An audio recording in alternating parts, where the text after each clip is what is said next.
It's the feast of the baptism of the Lord this Sunday, the end of the Christmas season. I'd like to talk about water, baptism in water. Beautiful. Jesus baptizes us in water and grace to transform our little lowly lives into the image of His. I'm showing you my plants today.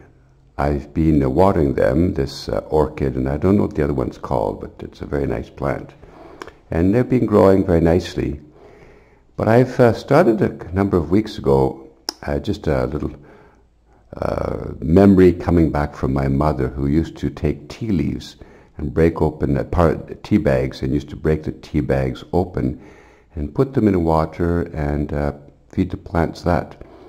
And so I started doing that, and look at how beautifully they're turning out. Look at this other one right here. My goodness, it's really budding forth. Isn't it beautiful?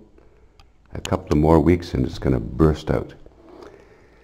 And these plants respond to the warmth of the sun and to the water with just the grace of a bit of tea leaves in it, and away they go. It's just like us. Under the love of the grace of the Lord and out of the affection of Christ, we just come back to life. God doesn't love us because we're beautiful plants. His beautiful love makes us begin to sprout and become beautiful. He doesn't love us because we're beautiful. We become beautiful because He loves us.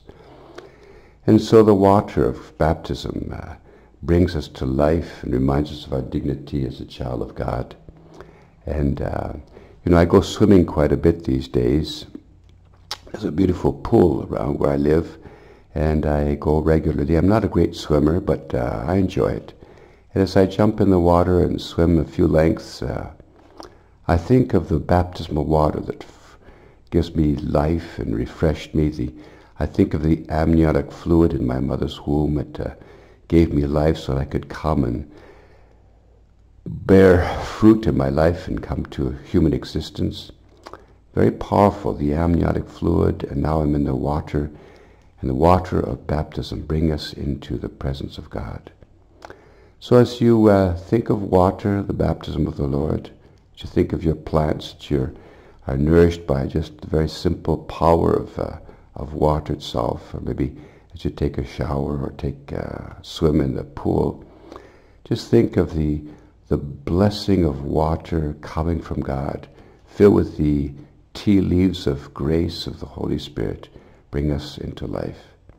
May you be blessed in this baptism of the Lord as we celebrate Jesus' coming into fullness of His ministry. He leaves behind His Nazareth ordinary life in order to proclaim what He's been living, so we may find life too. Happy Feast of the Baptism of the Lord.